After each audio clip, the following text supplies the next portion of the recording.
দেখাইয়েন না, কিন্তু মতিয়া চৌধুরীকে অসম্মান করার, মতিয়া চৌধুরীর পায়ের কাছে যাওয়ার ইউনূসের যোগ্যতা নাই।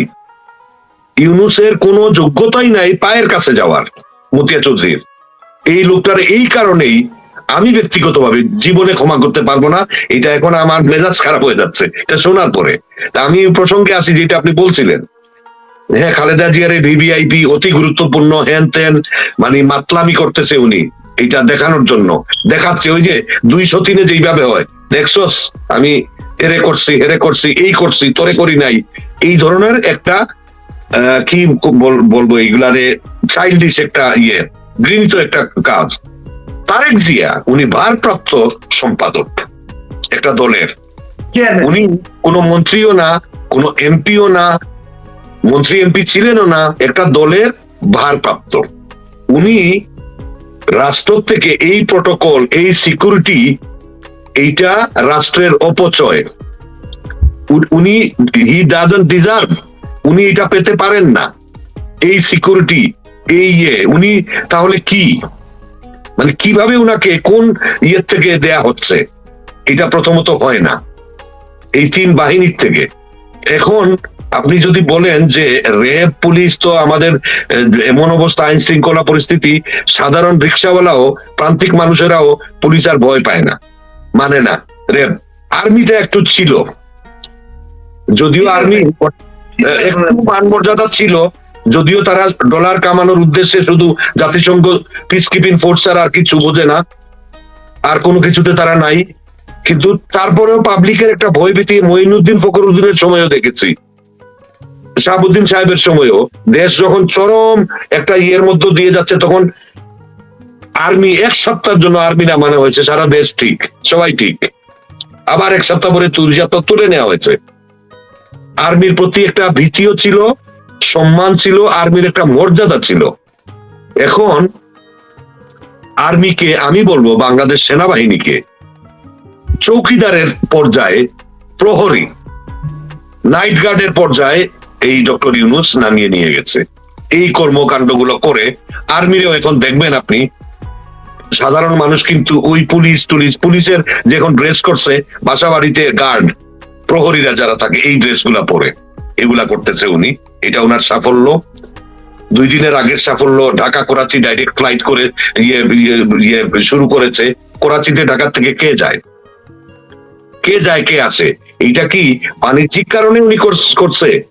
এটা এইটা ওনার সাফল্য, মহা মানে সাফল্য, উনি সফল করে ফেলেছে, ঢাকা করাচি ফ্লাইট শুরু করেছে। তারেক জিয়ার প্রসঙ্গ এইটা কোনোভাবেই মেনে নেওয়া যায় না। তারেক জিয়াকে আমি বলছি না যে কিন্তু না, তারেক জিয়ার সিম্পল একটা গানম্যান দেয়া যায়, এইটুকু করাচি ফ্লাইটের গুরুত্ব আছে, আমি শেয়ার করি আপনার সাথে। বলেন। যেটা খালেদা জিয়ার পরিবার কখনোই এটা মিডিয়াতে বলে নাই, বা বিএনপিও কখনো বলে নাই, জিয়াউর রহমানের মা বাবার কবর কিন্তু করাচিতে। হ্যাঁ, ওনারা ওখানে মারা গেছে। জিয়াউর রহমানের তো পড়াশোনা, সামরিক বাহিনীতে চাকরি, এটা সব করাচিতে, কিন্তু ওইখানে ছিল, ওনারা সেখানে মারা গেছেন। কিন্তু রাজনৈতিক কারণে কোনদিন বিএনপি জিয়ার কবরে যাচ্ছে, খালেদা জিয়ার কবরে এখন প্রতিদিন যাচ্ছে, জিয়ার মা বাবার কবরে কেউ কোনোদিন জিয়ারত করতে গিয়েছে আমরা শুনি নাই। কিন্তু আমি জানতাম না, আপনার কাছ থেকে জানলাম যে জিয়াউর রহমান সাহেবের মা বাবার কবর করাচিতে, এটা জানতাম না। এই প্রসঙ্গই আছে না, এটা জানতাম না। জামাত যে এখন পড়ে গেছে, বিএনপির হাত ধরে উঠার চেষ্টা করতেছে। জামাত তো তাফালিং করছে, জামাত তো এখন ক্ষমতায় আছে অদৃশ্যভাবে। আর ইউনূস মানেই জামাত, ইউনূস তো জঙ্গি, এই জামাতকে ভর করেই এখন ক্ষমতায়। জামাতের এই জন্য ধরেন জামাত বসন্ত চলতেছে। কিন্তু তারা জানে এই ডাক্তার শফিকের বাড়ি তো কুলাউড়া, উনি ঢাকার থেকে নির্বাচন করছে, উনি কুলাউড়ার থেকে করে না কেন? কুলাউড়া কি কোনোদিন করেছে? 1000 ভোটও তো পাবে না। জামানত বাজেয়াপ্ত হয়েছিল। Thank you. মানে এই হচ্ছে জামাতের বাস্তবতা, বাস্তব। যে জামাত কোন জায়গায় বিএনপির সাথে আগে কোয়ালিশন করে মুজাহিদ, তারপরে কি নিজামী শিল্পমন্ত্রী ছিল, সমাজ কল্যাণ মন্ত্রী মুজাহিদ ছিল, এইটা কোয়ালিশনের কারণে ছেড়ে দিয়েছিল বিএনপি বড় দল। জামাত এখনো আমার বিশ্বাস কোন জায়গায় মানে যদি অবাধ নিরপেক্ষ নির্বাচন হয় জামাত একটা সিটও পাবে না। এখন শুধু ইলেকশন ইঞ্জিনিয়ারিং এ সব পক্ষ দেখেছে, ইলেকশন কমিশন তার সারা দেশে যা প্রিজাইডিং অফিসার অন্যান্য জায়গায় তাদের লোক তৈরি করে ফেলেছে তারা। হ্যাঁ, তৈরি করে ফেলেছে, ঢুকিয়েছে। আর ইউনূসের সর্বশক্তি দিয়ে ইউনূসের ছিল, এখন আর পারছে না যে জামাতকে নির্বাচিত করা, জামাতকে ক্ষমতায় বসানো। এইটাই জামাতকে নিয়ে, আর জামাতকে নিয়েই তো এই এখন ইউনূসের পাওয়ারটা, শক্তিটাই হচ্ছে ইউনূস। আমরা দেখছি প্রধান উপদেষ্টা জামাত হচ্ছে পাওয়ারে, ক্ষমতায়, এই জন্যই তারা করছে। কিন্তু জামাত জানে অবাধ নিরপেক্ষ নির্বাচন হলে তারা একটা সিটও পাবে না। এখন বিএনপির সাথে প্রথমে ডাক্তার শফিক কিন্তু বলছে তারেক জিয়ার প্রতিও আমরা নজর রাখবো, নজরদারিতে রাখবে, হ্যান ত্যান কইয়া টইয়া দেখছে, এগুলার হচ্ছে না, যাচ্ছে না। এখন গিয়ে ওই যে আতাত করা যে বাবা আমাদেরকে সাথে রাখো, তারা তো পাবে না জানি যে বিএনপির ছায়া তলে ঢুকে এখন কিছু ওই যে কয়েকটা সিট নেয়া, কিছু ভাগাভাগি করা। আর এনসিপি আর জামাত, যেটা আমি বলবো যে এইগুলা তো নাটক। এনসিপি মানেই জামাত, জামাত মানেই এনসিপি, শিবির। মানে আমি কে তুমি কে, রাজাকার রাজাকার, তারা তাদের নানা দাদা বাবা মায়ের ঘরে ফেরত দিচ্ছে তারা। হ্যাঁ, তারা তাদের ছেলে হয়তো ধরেন যে পালাই, অনেক ছোটবেলায় অনেক সময় পালাই যায় না, পালাই গেছিল, অথবা অন্য একটা কাজে লিপ্ত ছিল, এখন লোক দেখিয়ে আবার বলতেছে আমরা আসলাম। তো আসার কি আর যাওয়ার কি, তারা তো ওই গুপ্ত শিবির, সবাই গুপ্ত শিবির। হ্যাঁ, গুপ্ত শিবির। তারা তো ওই বাপের কাছে আসছিল, ভিন্ন নামে ছিল, এখন আবার লোক দেখাচ্ছে আমরা আবার যুক্ত হলাম, আমরা আবার করলাম, কোয়ালিশন করলাম শিবিরের জামাতের সাথে। তারা তো জামাত, তারা তো শিবির, এটা আবার বলার কি আর যুক্ত হওয়ার কি। আমরা শেষ করব স্বাধীন খসরু, অনেক চমৎকার সময় আমরা কাটালাম। আপনি কিছু যোগ করতে চান? না, আমি যোগ করতে একটা জিনিস, আমি যেটা আপনার সাথে কথা হয়েছিল, যেটা ওই যে আমাদের জয়শঙ্কর পররাষ্ট্রমন্ত্রী ভারত থেকে আসলেন, পুরো বিষয়টা বাড়ি ভাই আমার কাছে মনে হয়েছে আমি মনে হয় একটা বলিউড সিনেমার দৃশ্য দেখছি। সঞ্জয় দত্তের যে কি আরমান ভাই না আসলাম ভাই, এই ধরনের কিছু সাউথ ইন্ডিয়ান কিছু ছবি আছে, ভারতীয় মন্ত্রীরা যেইভাবে আসে করে, ঠিকই ওইভাবে সার্কের অন্যান্য যারা মালদ্বীপ, পাকিস্তানের স্পিকার এই আসছেন, ওনারা কিন্তু বাণিজ্যিক অন্য এয়ারলাইন্সে আসছেন। ভারতের এত বড় একটা দেশ, তো ভারতের প্রধানমন্ত্রী, পররাষ্ট্রমন্ত্রী, প্রতিরক্ষা মনে হয় হোম মিনিস্টার, এই ধরনের কয়েকজনের জন্য বিশেষ বিমানই থাকে, বিমান বাহিনীর। উনি ওইটা নিয়ে আসলেন 4 ঘন্টার জন্য। এইটা প্রথমে আমি বিশ্বাস করি নাই যে খালেদা জিয়ার সময়, দাফনের সময় উনি আসবেন শোক জানানোর জন্য। আমার ধারণা ছিল হ্যাঁ ভারত থেকে আসবে, ধরেন সচিব লেভেলের কেউ একজন আসবে, পররাষ্ট্রমন্ত্রী আসবেন, জয়শঙ্কর, এইটা আমার ধারণার বাইরে ছিল। চাণক্য কূটনীতি, এক ঝুড়িতে সব ডিম তারা রাখে না। না না না, উনি আসলেন, আমি অবাকই হলাম। আসার কারণটাই কারণ তারেক জিয়া যে এইখান থেকে এত তারিখ করতে করতে যাওয়া ভারতের সাথে, আমি সরাসরি আমি আমার ফেসবুক ভেরিফাইড পেজেই আমি লিখেওছি যে নাকে নকটা দিয়ে যেটা বলা হয়, মুচলেকা দিয়ে চুক্তিবদ্ধ হয়ে ভারতের গ্রিন সিগন্যাল নিয়ে, ভারত যখন আশ্বস্ত করেছে, ভারতের গ্রিন সিগন্যাল পারমিশন নিয়ে চুক্তিবদ্ধ হয়ে তারেক জিয়া রহমান উনি বাংলাদেশে গিয়েছেন। ওই একইভাবে আমি জয়শঙ্কর, উনি আসার কথা না, আসলো একদম ফিল্মি স্টাইলে, বলিউড ফিল্মি স্টাইলে আসলো, দেখলো, সুখবার্তা দিল। ইউনূস অনেক ধানাই বানাই করেছে যে দেখা করার জন্য, বসার জন্য। আর এইটা হইলে ইউনূসের এই ভাব ইয়েটা একটু উপরে উঠতো, মনে মনে নিজের একটু দিয়ে হ্যাঁ আমার সাথে তো আসবে না, বসবে না আমার সাথে, অবশ্যই আমি প্রধান উপদেষ্টা, কোনো পাত্তাই দেয় নাই গোড়ার দিন, কোনো কিছু না। তারেক রহমানের সাথে এখন এই জিনিসটা তারেক রহমানের কাছে সুখবার্তা পৌঁছে দেওয়া যাওয়া, এই ছবিটাও আমি দেখেছি। তারেক রহমানের মেয়ে জেমাইমা ইংল্যান্ড থেকে বড় হয়েছে, ব্যারিস্টারি বারেট ল করে গেছে, ব্যারিস্টার। সাথে কে আমির খসরু মাহমুদ, ওই ছবিতে দেখলাম প্রাক্তন বিএনপির বাণিজ্য মন্ত্রী, ফরেন মিনিস্টার ছিলেন কিনা আমি জানি না, বাণিজ্য মন্ত্রী আমি যতটুকু জানি ছিলেন। হ্যাঁ, বাণিজ্য, উনি জেমাইমা আর তারেক রহমান আর জয়শঙ্কর, যিনি শিলংয়ে ছিলেন অনেকদিন, আচ্ছা ভারতীয় লবির লোক বলা হয় এখন। আচ্ছা, হ্যাঁ হ্যাঁ, যার কথা, উনি কিভাবে ওখানে গেলেন এইটা উনি এখনো বলতে পারেন না।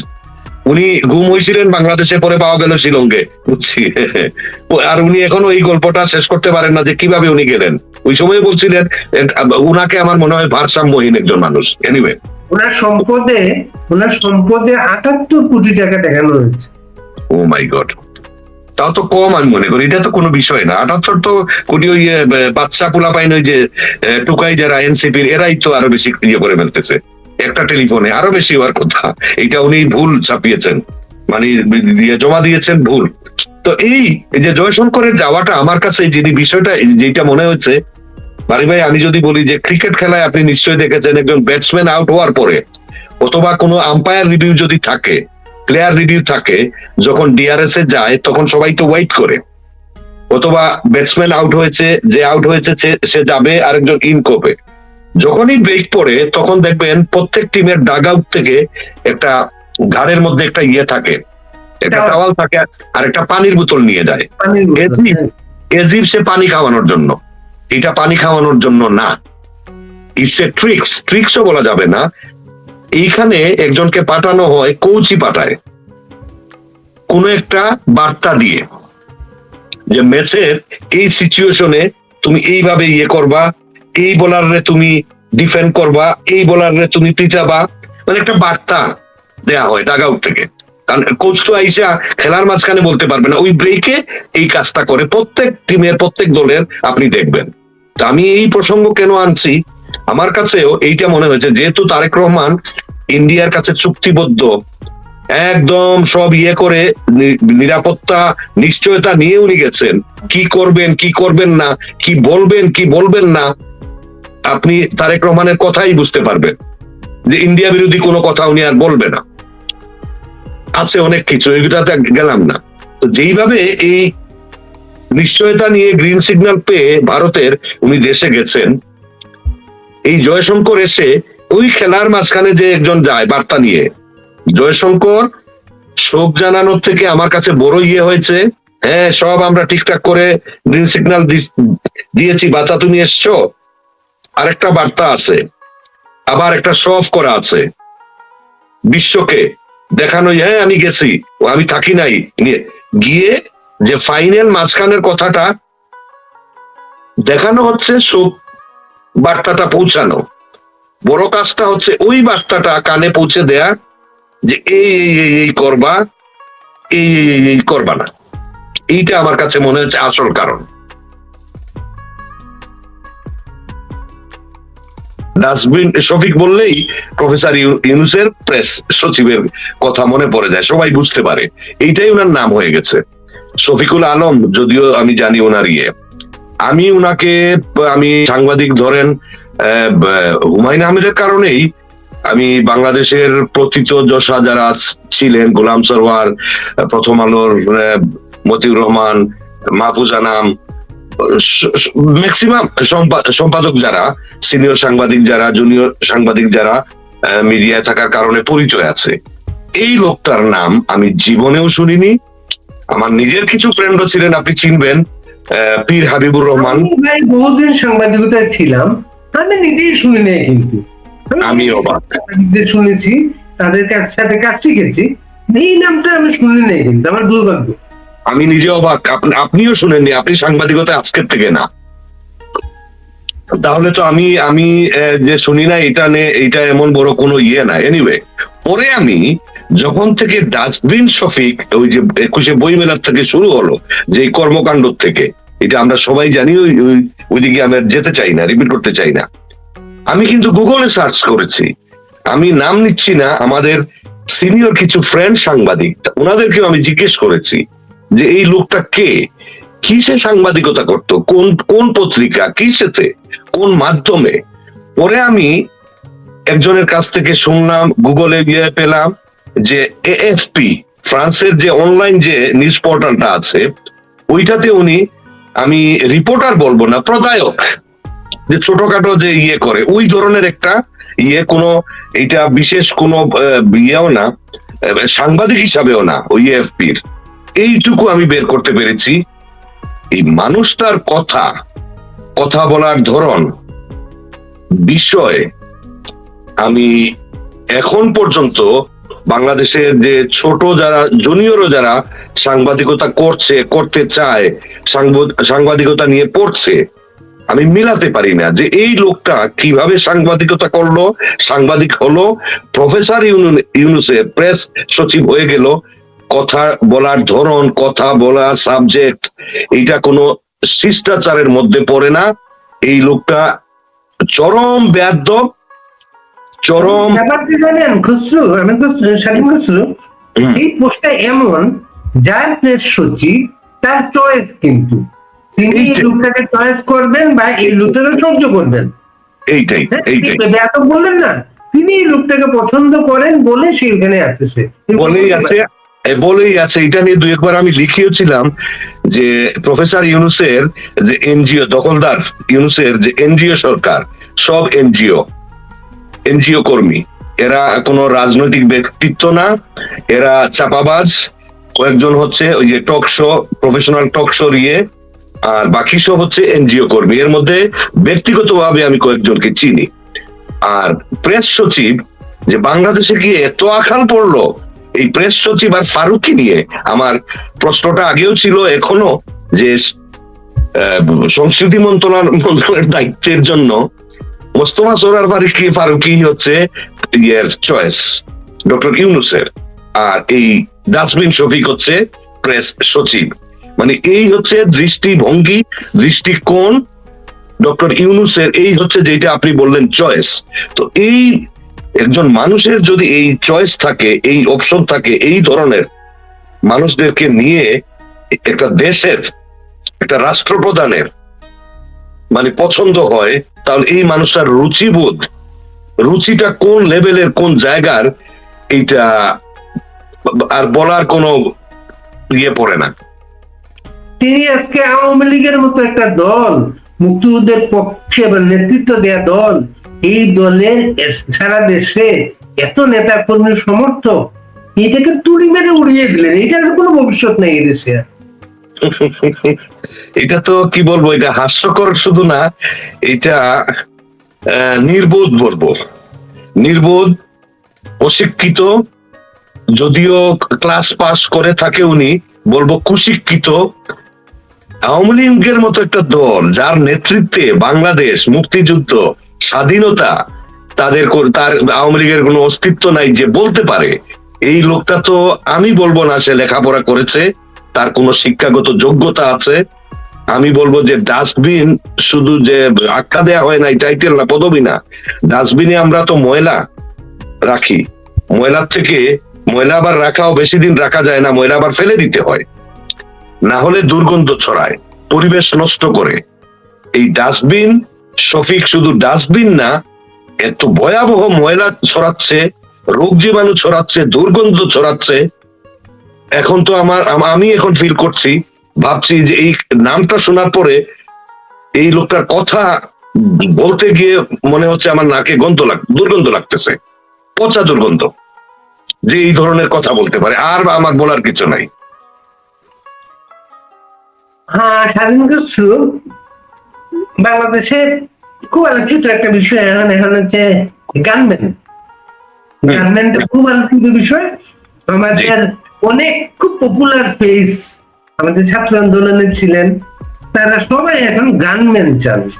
মানে ছাত্রদের এত প্রভাবক ছিলেন, এখন তারা ছাত্রদের এত প্রিয় না, সবার প্রিয় না হওয়ার কারণে বিচ্ছিন্ন হয়ে গেছেন তারা সবাই গানম্যান চান।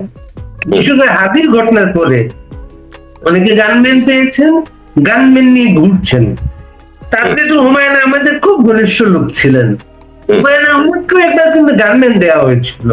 জি, গানম্যান আসলে কি জিনিস, গানম্যানের স্টোরিটা কি, আপনি খুব কাছে থেকে দেখেছেন, এই স্টোরিটা জানতে চাই আপনার কাছে। আমি প্রথমে হুমায়ুন আহমেদের কথা তো বললেন, ওনাকে এটা মঈনুদ্দিন ফখরুদ্দিনের সময় 5 জনকে গানম্যান দেয়া হয়। হুমায়ুন আহমেদ নিজেও গানম্যান কি বুঝতেন না, আমিও বুঝতাম না। আমার ধারণা ছিল, তখন তো আমি বাংলাদেশে ইউকে থেকে গিয়েছি, আমার ধারণা ছিল গানম্যান মানে মনে হয় হিটম্যান, ওই যে হায়ার করা হয় এই ধরনের মনে হয় কোনো কিছু।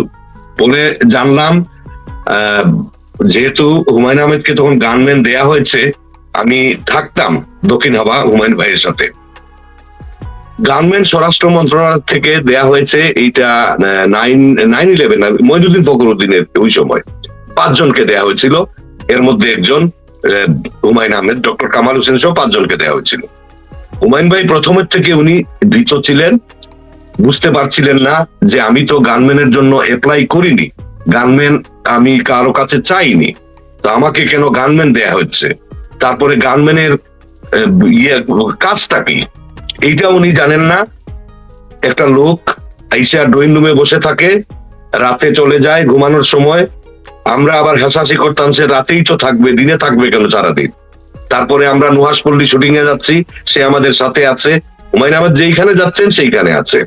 তো প্রথম দিকে এই গানম্যান দেওয়ার পরে হুমায়ুন ভাই আমাকে আর অন্য প্রকাশের মাজারুল ইসলাম পাশাপাশি থাকেন ফ্ল্যাটে, তারা নেইবার, দায়িত্ব দেওয়া হলো মাজার স্বাধীন তুমি কথা বলো এই গানম্যানের সাথে, যে কারণ কি, গানম্যানের কাজ কি, করে কি কি মানে এই সেইগুলা জানার জন্য। উনি কথা বলতে চাচ্ছেন না, পুরো বিষয়টাই উনি মেনে নিতে পারছেন না, নাও করছেন যে না আমার গানম্যান লাগবে না। গানম্যান তখন বারবার বলছে স্যার আপনি বললে তো হবে না, আমাকে তো এসপি থেকে পাঠানো হয়েছে, এইটা স্বরাষ্ট্র মন্ত্রণালয় যদি আমাকে ইয়ে করে তুলে নেয়, নিয়ে নেয়, তাহলে আমি যাব, না হলে আমি যাব না। তো তার কাছ থেকে আমরা কথা বলে বলে অনেক কিছু বের করলাম, যে কি হয় কি করে না করে। এমনকি সে এক পর্যায়ে এরকমও বললো যে স্যারের আমি সাথে সাথে সব সময় থাকবো, স্যার যেইখানে যান শুটিং করতে যান, আর এই যান সেই যান, শুধু দেশের বাইরে গেলে না। আর 20 গজের মধ্যে কেউ যদি কাউকে যদি তার গানম্যানের সন্দেহ হয়, সে কিন্তু শুট করতে পারবে, গুলি করতে পারবে। এইটা শুনে হুমায়ুন ভাই আরো ভীত হয়ে গেলেন, বলে কি 20 গজের মধ্যে, এখন আমার কোনো মানুষকে, মানুষের তো অভিব্যক্তি বদলাতে পারে, কোনো কারণে কিছু হইতে পারে, এখন সে তো ভুলও করতে পারে, আমার কোনো মানুষকে মেরে ফেলবে, আরেকটা মানুষ আমার পিছনে একটা পিস্তল নিয়ে ঘুরতে থাকবে, আমার ভয় লাগে, ছায়ার মতো পিছনে আছে, আমার কোন সময় মেরে ফেলবে। তো উনি হাস্যরসের মধ্যে দিয়ে এইটা মানে অনেক মজা করতেন, আবার যত আপ্রাণ চেষ্টা করেছেন যে গানম্যানকে সরিয়ে দেওয়ার জন্য, ইয়ে করার জন্য, যে ভাই আসতে হবে না, আইসেন না, কয় না না স্যার আপনি বললে তো হবে না, এই সেই। এর মধ্যে যে জিনিসটা বের করলাম, যে প্রথমে যেটা আমি বললাম যে গানম্যান, আমার একটা ধারণা ছিল মনে হয় ওই শুটার, প্রফেশনাল শুটার, এই সেই এই ধরনের, এই নাম ছিল শফিকুল। বের করলাম যে ভাই আপনি পুলিশের, শফিকুল নামটা আনছেন কিন্তু এখানে, শফিকুল ওই শফিকুলের মতো, হ্যাঁ হ্যাঁ দেখেন কই, আমি কিন্তু এটা চিন্তা করে বলি নাই, আপনি ধরে ফেলছেন। এখন আমার মনে হচ্ছে আসলেই তো ওই নামের সাথে মিল আছে, কোইন্সিডেন্স, হোয়াট এ কোইন্সিডেন্স। তাই বললাম ভাই শফিকুল আপনি তো আপনি কিসের থেকে, যে এসবি থেকে, স্পেশাল ব্রাঞ্চ। তাই বললাম আপনি গানম্যান কাদেরকে করা হয়, প্রায় তো বসতাম, ইয়ে করতাম, এগুলো বের করতাম। স্যার গানম্যান তো পুলিশের থেকে করা হয়, তো পুলিশের কোন র্যাঙ্কের থেকে? কথা বলতে বলতে এটা বের করলাম, পুলিশের কোন অফিসার লেভেল থেকে না, অফিসার র্যাঙ্কের থেকে না, জাস্ট কনস্টেবল। পুলিশের কনস্টেবল থেকে নেওয়া হয়, মোটামুটি শুধু ইয়েটা চালাইতে পারে, ট্রিগারটা টানতে পারে পিস্তলের, স্পেশাল কোনো ইয়ে না। এদেরকে এসবিতে নিয়ে গানম্যান মানিয়ে তারা যখন মানে গানম্যান হিসাবে আসে সিভিল ড্রেসে, কিন্তু ইয়ে না, ওই ইউনিফর্ম পরা না। তো আমার ওইখানে আরো একটা ধাক্কা খেলাম, আমার ধারণা ছিল এটলিস্ট ওসি অথবা দারোগার নিচে হওয়ার কথা না, এই লেভেল থেকে এর উপরের থেকে মনে হয় ইয়ে করা হয়, তাও এসবি স্পেশাল ব্রাঞ্চ, মানে দুর্দান্ত প্রশিক্ষিত এক্সট্রা ট্রেনিং প্রাপ্ত এই ধরনের মানুষকে মনে হয় ইয়ে করা হয়। পুরো জিনিসটা বুঝতে পারলাম যে একদম কনস্টেবল, কোন অফিসার ইয়ে র্যাঙ্কের না, কোন স্পেশাল মানে বিশেষ প্রশিক্ষিত কোন বাহিনীও না, কোনো কিছু না। যেমন রেপকে করা হয়েছিল 3 বাহিনীর থেকে দুর্দান্ত প্রশিক্ষিত স্মার্ট ইয়েদেরকে নিয়ে রেপ করা হয়েছিল। এসবি গানম্যান এইটা কিছু না। এই গানম্যানের আমি কয়েকটা ইয়ে বলি। একদিন আমি ড্রয়িং রুম থেকে, হুমায়ুন ভাই তো ওনার বেডরুম, আমি ছোট বেডরুমে খালাম্মা যেখানে থাকতেন, মাঝখানে ড্রয়িং রুম লাইব্রেরি ওনার দক্ষিণ হাওয়া ইয়েতে, আমি বের হব। তো আমারে বের হয়ে যাচ্ছি, হুমায়ুন আহমেদের দরজা কিন্তু সবসময় খোলা থাকতো, মেইন দরজা সবসময় খোলা, লাগানো না। আবার উনি ওই হিমুর মতো মিশনারির মতো বেডরুমেরও ঘুমাতেন যখন, দরজা কিন্তু লক করা থাকতো না ভিতরের থেকে, আর মেইন দরজা এমনি খোলা। তো আমি বের হয়ে যাচ্ছি, হঠাৎ স্বাধীন ফিরলাম যে কোথায় যাচ্ছ? আমি একটু ওই নিচের থেকে আসতেছি, রাইফেল স্কোয়ার, এই ধরনের রাইফেল স্কোয়ার কাছে কি যেন একটা ইয়েতে যাচ্ছিলাম, তাই নাকি? তো আমারে বললেন আচ্ছা তুমি ইয়ে করো, ওই কিচেনে একটু যাও তো। আমি আমি ভয় পেয়ে গেছি, কিচেনে আমাদের কোনো অন্য কাজের লোক নাই, অফিসের আসিফ মেশনে অফিসের পিয়নটা, সে অফিসার ইয়ে করি না, যাই না, আমি যেতাম উনি যেত না, সে দিনে চলে আসে, রাতে আবার সে চলে যায়। তো সে আছে, সে টুকটাক রান্না বান্না করে, আমরা বাইরে ম্যাক্সিমাম অথবা মাজারের বাড়ি থেকে খাবার আছে, আমরা দুজনে রান্না করি, ওই ছেলে রান্না করে দেয়, ইয়ে করে আমরা খাই, ইয়ে করি। আমারে বললেন তুমি একটু কিচেনে যাও। তো আমি মনে করছি কিচেনে যাওয়া মানে মঞ্জুর, ওই পিয়ন ছেলেটার নাম, মঞ্জুর কোনো কিছু করছে কিনা, কি হলো। হুমায়ুন ভাই কিচেনে, আরে বাবা যাও না। তা আমি গেলাম, গিয়ে দেখি আমাদের গানম্যান, মহান গানম্যান, সে ফ্লোরে পিস্তলটা রাখা, সে ওই যে বটিদা আছে না, বটিদা দিয়ে সে কচুরলতি কাটতেছে। এই দৃশ্যটা আমি দেখলাম। আর ওই মঞ্জুর যে ছেলে আছে, সে মনে হয় সে রান্না করবে ওই দিন, ওইটা সে খুব ভালো রান্না করে, খুব ভালো শেফ, সে নোয়াজপল্লিতেও করতো। তো সে এই সেই অনেক কিছু শাক টাক অনেক কিছু করে। তো আমি এই দৃশ্যটা দেখলাম দাঁড়িয়ে, আমারে দেখে বলো স্যার আসসালামু আলাইকুম। গানম্যান আমারে বললো ওয়ালাইকুম আসসালাম। আমি বললাম কি বলবো, আর কিছু বললাম না। আপনি তো কচুরলতি কাটতে খুবই পারদর্শী। জি স্যার আমি পারি স্যার, সব পারি। আমাদেরও ইয়ে ওই যে পুলিশ বাড়ি আছে, যে মাঝে মধ্যে স্যার রান্না করি, এই সেই রান্না করতে হয়, আমি পারি। আমি ফিরলাম, হুমায়ুন ভাই মুচকি মুচকি আসতেছেন, ড্রয়িং হাঁটছিলেন, আমাকে কিচেনে রান্না করে পাঠিয়ে আমার দেখলেন তো? জি দেখছি। দৃশ্যটা আমি দেখছি, শুধু এই শব্দটা বললেন, কোথায় যাওয়া যাও, আর ওইদিকে তাকাই বলেন গাধা। এই গাধা শব্দটা ইউজ করলেন। এইটা আমাদের এক অভিনেতা, আমি 2-3টা ইয়ের মধ্যে বলি, এই গানম্যানের গান নিয়ে তার যে ইয়ে স্পর্শকাতর কিছু ব্যাপার আছে, যে একজন প্রফেশনাল যদি হয়ে থাকে, এইটা কিন্তু অনেক বড় জিনিস। এইটা তো নিরাপদে থাকবে, এটা এমন এক জায়গায় থাকবে, এইটা সবার আগে সে এইটা সংরক্ষিত রাখবে, এই জিনিসটা, অস্ত্রটা। কি একটা ধারাবাহিক নাকি তাকে পাহারা দিতে, তাকে একজনের সিকিউর করার জন্য পাঠানো হয়েছে।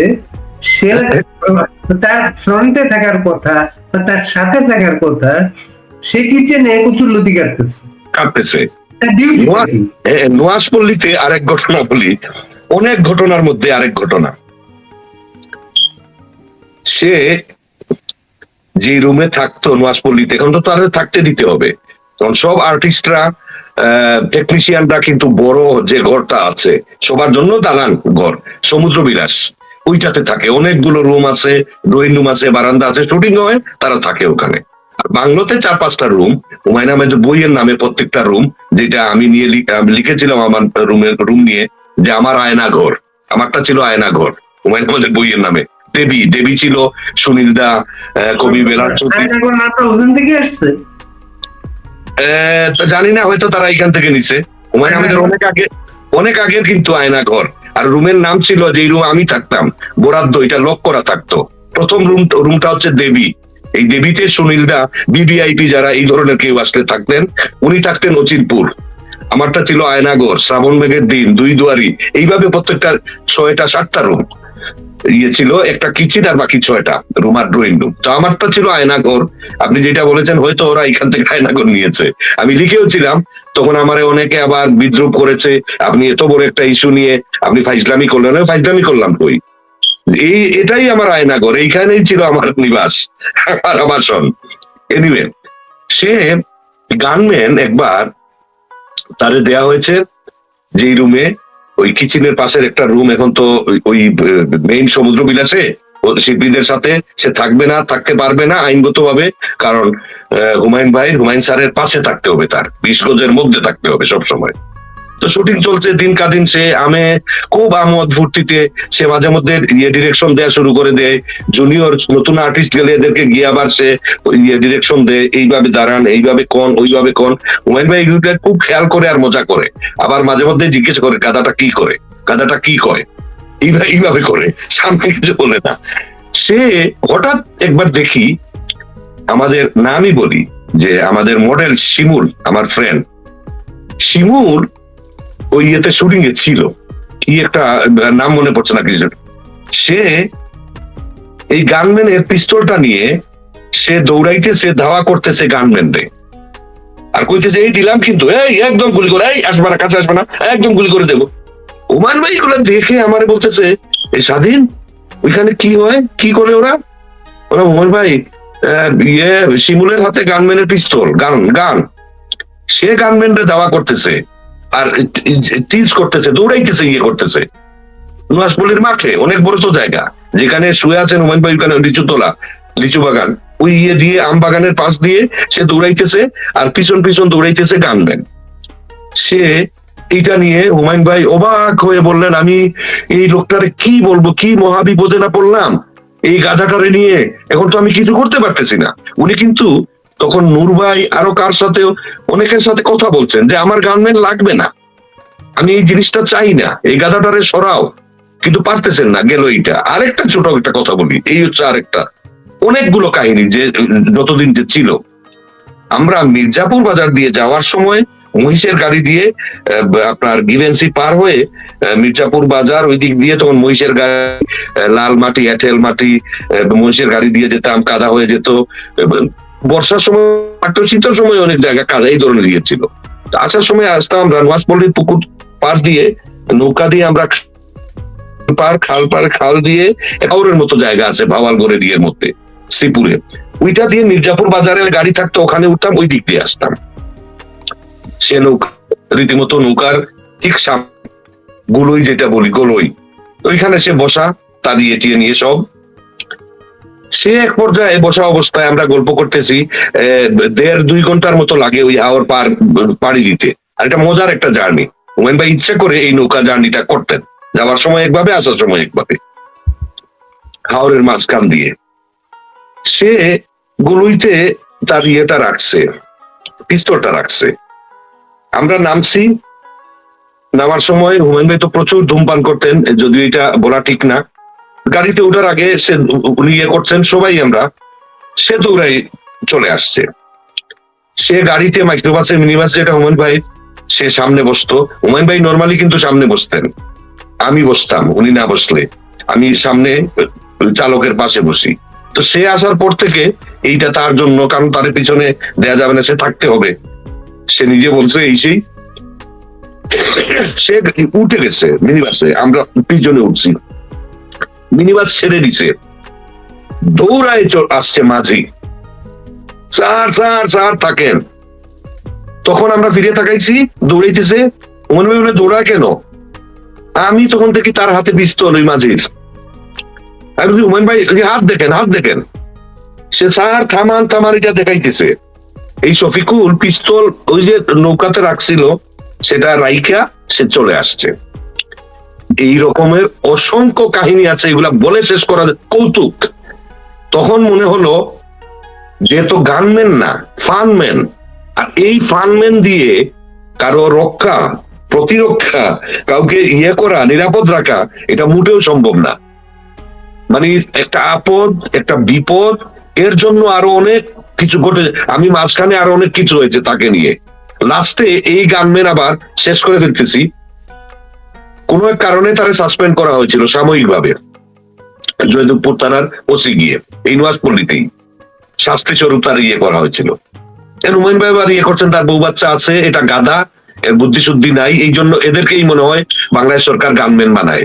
মোটেই বুদ্ধি নাই যে পুলিশে আর কিছু করতে পারবে না, কোনো প্রমোশন পাবে না, এই গাধারে দিয়ে দেও যে কাউরে মারবে, এই জন্য মনে হয় এদেরকে ইয়ে, ওনার এই ধরনের ধারণা হয়ে গেছিল। তো যদুপুর থানার ওসি কামরুল, উনি পরে এসি হয়েছিল, তো উনি শাস্তি দিয়ে উনারে আবার হুমায়ুন ভাই বললো যে কামরুল দেখেন, গরিব মানুষ, তাও তো চাকরি করে খায়, বউ বাচ্চা আছে, তার শাস্তি যেটা হওয়ার হয়ে গেছে, অসম্মানিত হয়েছে, কিন্তু তার চাকরিটা যেন ঠিক থাকে। যে স্যার আমরা দেখবো, কামরুল বললেন। পরে 3 মাস না 6 মাসের জন্য সে সাসপেন্ডেড ছিল। হঠাৎ ইলেকশন হয়েছে, গভর্নমেন্ট চেঞ্জ হয়েছে, সে একদিন আমারে ফোন করছে বছর খানেক পরে, স্যার আসসালামু আলাইকুম, অপরিচিত নাম্বার, আমি ধরছি, কে চিনতে পারলাম না, কয়ে স্যার আমি গানম্যান কামরুল, শফিকুল, শফিকুল, তার নাম শফিকুল, আপনি কোথায়, আপনার চাকরি কি আবার, জি স্যার আবার চাকরিতে জয়েন করছি স্যার, হেনতেন এগুলা কইলো সব ইয়ে বলে আমারে কয়, স্যার আপনার এলাকার মানুষের সাথে এখন আমি চাকরি করছি স্যার, আছি স্যার। কার সাথে? কয় মন্ত্রী মহোদয়ের সাথে। কোন মন্ত্রী? কয় মিন্টি রোডে স্যার। তখন ওয়ার্ল্ড কাপ চলতেছিল। কয় স্যার আমি বেরোইছি স্যার, স্যার পাঠাইছেন সবার জন্য, স্যার ব্রাজিলের সাপোর্টার, ব্রাজিলের ইয়ে নিতে, টি শার্ট, ওই ইউনিফর্ম ইয়েটা, জার্সিটা কিনে নেওয়ার জন্য আমি এলিফ্যান্ট রোডে যাব। যখনই ব্রাজিল কইছে আমি বললাম মহসিন ভাই, কয় জি স্যার, সৈয়দ মহসিন আলী, সমাজ কল্যাণ মন্ত্রী, আমি এখন উনার সাথে আছি গানম্যান হিসাবে, লেখা আইছে। এই হচ্ছে গানম্যানের কাহিনী। এটা কৌতুক, বাড়ি বাড়িটা শেষ করা যাবে না। তাদের নিরাপত্তার কি হবে? এই জন্য তো হাস্যকর, যাদেরকে গানম্যান দেয়া হয়েছে, আবার অনেকে গানম্যান সেও পাচ্ছে না, এটা অতি হাস্যকর। এই গানম্যান তাদেরকে নিরাপত্তা দিতে পারবে না। আপনি দেখেন হাদি হত্যার পরে এই যে চিলড্রেন্স পার্টির যে বাচ্চাগুলো আছে, আমি ওদের নাম নিতে চাই না, বাচ্চা পার্টি যাদেরকে দেয়া হয়েছে, এরা কিন্তু আর জনসমক্ষে আর যাচ্ছে না, বাইরে যাচ্ছে না গানম্যান পাওয়ার পরেও। ওরা মানে জীবন নিয়ে ভীত হয়ে গেছে। আর এই গানম্যান যেটা আমি বললাম, এইটা আমার হুমায়ুন ভাই, আমার ধারণা ছিল হয়তো লিখেন নাই। আমি গানম্যান নিয়ে পুরো একটা বই লিখতে পারবো, যেটুকু আপনার বললাম, আরো তো ঘটনা আছে তাকে নিয়ে। আর সে আমার সাথে যে কোনো কারণে, সে খুব তার মনের কথা বলতো, খুব বোকাটা, সহজ সরল মানুষ, বোকাই বলবো যে এভাবে করা হয়, এইগুলা সে বলা উচিত না, সে বলতে পারে না। তার পুলিশ ডিপার্টমেন্টের চাকরিরত অবস্থায়, আবার সাংসারিক ব্যক্তিগত অনেক কিছু, আমারে বিশ্বাসও করতো, স্যার ডাকতো সবসময়। আমি মানা করতাম যে আমার চাকরি তো আপনি করেন না, আমার জন্য না। কয় না স্যার, আপনি আরো বড় স্যার আমার। স্যার ছাড়া সে কথা বলতো না। কিন্তু সহজ সরল মানুষ, এই ধরনের মানুষকে, এই ধরনের মানুষ একজন মানুষের নিরাপত্তাকে কিভাবে দেবে? সে ছিল, বললাম না, একটা বাড়তি ঝামেলা, বার্ডেন হিসাবে হুমায়ুন আহমেদের কাছে। কিছু করার ছিল না। আমরা ময়মনসিংহ গেছি, 18 বাড়ির দিকে শুটিং করা, ময়মনসিংহে যাওয়া, এইখানে কক্সবাজার, সেন্ট মার্টিন, সে সাথে আছে। আর প্রত্যেকটা জার্নিতে, প্রত্যেকটা ইয়েতে এই ধরনের কোনো না কোনো একটা হচ্ছে। বাচ্চা পার্টিদেরকে দেয়া হয়েছে, ওরা যদি ভেবে থাকে, মনে করে থাকে জীবন উদ্ধার করে ফেলছে প্রফেসর ইউনূস, এটা মোটেও না। যদি হয়ে থাকতো, আমরা প্রমাণ তো দেখছি। এই হাদি হত্যার পরে এই হাসনাত বলেন, সার্জিস বলেন, কি নাহিদ, এরা তো আর বেরোয় না, এরা পাবলিকলি কোনো জায়গায় যাচ্ছে না, নিরাপত্তাহীনতায় ভুগছে এই গানম্যান পেয়েও। গানম্যান জীবন রক্ষা করতে পারবে। আর এই বাংলাদেশের গানম্যান, এটলিস্ট আমি যেটা আমি দেখলাম, খুবই হাস্যকর ব্যাপার। গানম্যান জিনিসটাই হাস্যকর। এদের দেখা দেখি হিরো আলম গানম্যান চেয়েছে। হ্যাঁ, আমি মনে করি, খাওয়াতে হবে তো তাকে। আমি মনে করি তার চাওয়াটা যৌতিকতা আছে, এদের থেকে তার লাইফ সিকিউরিটি আরো দরকার। আর এইটা এই পর্যায়ে চলে গেছে। আমি আবার ফান পোস্ট করে হ্যাঁ আমি পূর্ণ সমর্থন জানাচ্ছি, হিরো আলমের গানম্যান দরকার নিরাপত্তার জন্য। আবার বাঁধন আপা, উনি প্রথম টেলিভিশন নাটকের আমার নায়িকা, এটা কি যেন ছিল, গৃহবিলাস না হুমায়ুন আহমেদেরই, লাক্স ফটো সুন্দরী হওয়ার পরে উনি নিজেও চেয়েছেন, উনি তো লালবদর, উনাকে দেয়া হয়নি। উনি কিন্তু খুবই মনক্ষুণ্ণ, মানে আপসেট হয়েছেন যে এটা বৈষম্য, ওদেরকে দেয়া হলো আমাদেরকে দেয়া হলো না।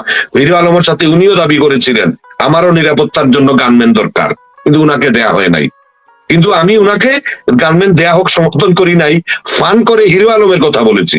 অবশ্যই হিরো আলম একজন সেলিব্রিটি মানুষ, লক্ষ লক্ষ তার ফলোয়ার, হিরো আলমের গানম্যান দরকার। আর হিরো আলমের সাথে কি কারণে আমি বলেছি সমর্থন করেছি বাড়ি ভাই, ওই যে শফিকুল গানম্যানের যেই কার্যক্রমের কথা বললাম হুমায়ুন আহমেদের সাথে, হিরো আলমের সাথে একটা গানম্যান থাকলে সে ওই যে টিকটক ভিডিও গানম্যানদের দিয়ে করতো, গানে ইউজ করতো, এই করতো সেই করতো, এগুলো আমরা মজা পাইতাম, মজার খোরাক পেতাম। ইয়া কিন্তু সুযোগ পেয়েছেন কিনা জানি না, হুমায়ুন আহমেদ সেই চরিত্র নিয়ে উনি কোন নাটকে, সিনেমায়, উপন্যাসে এটা কোন একটা চরিত্র করতে পারতেন, সে সময় করতে পারছেন, কিন্তু আপনি লিখতে পারেন এই কারণে হুমায়ুন আহমেদের সঙ্গীরা এমন কিন্তু অনেক মজার মজার বই লিখেছেন, কিন্তু গানম্যান একটা ভালো ভালো একটা টপিক হতে পারে সেটা। স্বাধীন খসরু, আমরা অন্য একটা প্রসঙ্গে যাই। এই মুহূর্তে বাংলাদেশের সবচেয়ে বেশি গানম্যান পাওয়া মানুষটার নাম হচ্ছে তারেক রহমান। তাকে সমস্ত বাহিনী তাকে নিরাপত্তা দিয়ে রেখেছে, এবং তার মা মারা গেছেন, সারা দেশে একটা শোক প্রবল চলছে। এবং সেই সময় আমরা দেখলাম তার মায়ের কবরে সন্তান যখন ফুলের তোড়া দেবেন, আর্মি যে ভূমিকাটা নিল সেখানে, ঠিক প্রাইম মিনিস্টারের ফুলের তোড়া যেমন আর্মি নিয়ে যায়, তারেক রহমানটাও নিয়ে গেল সেটা। তারেক রহমান এই পরিস্থিতি গুলাকে, এমন এর মাঝে গতকালকে আবার দেখলাম তারেক রহমানের কারণে, খালেদা কারণে ব্যাকফুটে চলে যাওয়া জামাতে ইসলাম আবার তারেক রহমানের হাত ধরে উঠার চেষ্টা করতেছে, তারা বৈঠক করেছে। কিভাবে দেখেন বিষয়গুলোকে? এই বিষয়গুলোকে আমি বেগম খালেদা জিয়ার কথা বলবো। উনারা যদিও বলে তৃতীয়বারের প্রধানমন্ত্রী, আমি তৃতীয়বার বলি না, 2বারের প্রধানমন্ত্রী। বাকিটা ছিল একটা প্রহসন, এটা কোনো ওই টাইমটা 1 বছর না 1 বছর 2-3 মাস, এইটা আমি বলবো না ওই সময় নিয়ে 2বারের। উনাকে হ্যাঁ প্রধানমন্ত্রী হিসাবে রাষ্ট্রীয় মর্যাদা উনি পেতে পারেন, দেয়া যেতে পারে। উনি হ্যাঁ খুব গুরুত্বপূর্ণ, অতি গুরুত্বপূর্ণ না, এইটা অতি বাড়াবাড়ি, ওই যে অতিভক্তি চোরের লক্ষণ। এইটা প্রফেসর ইউনূস ইচ্ছে করে অন্যদেরকে অসম্মান করার জন্য অতি গুরুত্বপূর্ণ ভিভিআইপি করেছে। এইটা অতি ভক্তি, অতি বাড়াবাড়ি, এইটা আমি বলবো মানে আইন বহির্ভূত। আমি বলবো যেখানে মতিয়া চৌধুরীর মতো একজন মুক্তিযোদ্ধা, একজন মন্ত্রী, উনি বুদ্ধিজীবী কবরস্থানে রাষ্ট্রীয় মর্যাদাও পায়নি, কবরের মাটি পায়নি। এইখানে আমি রাজনৈতিকভাবে মতিয়া চৌধুরীকে, যদিও একটা দলের প্রধান উনি ছিলেন না, প্রধানমন্ত্রী ছিলেন না, মন্ত্রী ছিলেন, মুক্তিযোদ্ধা ছিলেন, উনি আরো বেশি প্রজ্ঞাবান একজন রাজনীতিবিদ। উনাকে রাষ্ট্রীয় মর্যাদা দেয়া হয়নি, কবরের স্থান দেয়া হয়নি, পরে স্বামীর কবরে উনাকে শোয়াতে হয়েছে। এই জায়গায় স্বাধীন খসরু, আমি একবার আগরতলায় মুক্তিযুদ্ধের ইতিহাস খুঁজতে গিয়েছিলাম। আগরতলা মানুষগুলা মতিয়া চৌধুরীর নাম জানে এই কারণে ওই সময় আগরতলায় বিভিন্ন বাজারে ঘুরে ঘুরে তিনি পথসভায় বক্তব্য দিতেন, বাংলাদেশের মুক্তিযুদ্ধের কথা বলতেন, সবার সাহায্য চাইতেন। মানুষগুলা এত আগরতলা এত ছিল, ওই সময় ত্রিপুরায় 14 লক্ষ 11 লক্ষ মানুষ ছিল, 14 লক্ষ শরণার্থী গিয়েছিল ত্রিপুরায়। এমন কোনো বাড়ি নাই, 1-2 ছিল না। সেই মতিয়া চৌধুরী সেই মানুষগুলাকে শ্রদ্ধা দেয়, তার অনেক ভূমিকা ওনার টাইটেল ছিল অগ্নিকন্যা মতিয়া চৌধুরী। আমরা ছোট থেকে এটা শুনেই বড় হয়েছি। তারপরে শ্রদ্ধার কথা বলতেছেন, রাষ্ট্রীয় মর্যাদা, অমর্যাদা কিভাবে করা যায়, অশ্রদ্ধা কিভাবে করা যায়। একজন মৃত ব্যক্তি কবর পাচ্ছে না, কবরের জায়গা পাচ্ছে না, সাধারণ কোনো ব্যক্তি না। তো এগুলা তো প্রতিহিংসা, এটা ঘৃণিত একটা কর্ম প্রফেসর ইউনূসের, যে মানুষ নিয়ে, জীবন নিয়ে, মৃত্যু নিয়ে একজন এই ধরনের- সম্মান দিয়েছেন, উনি দিয়েছেন, সেটা এটা কেউ দ্বিমত করবে না। মতিয়া চৌধুরীকে যে অসম্মান করেছেন উনি, এর খেসারত কিন্তু তিনি দেবেন। যে জানা যায় যাবেন না, প্রফেসর ইউনূস যাইয়েন না, সম্মান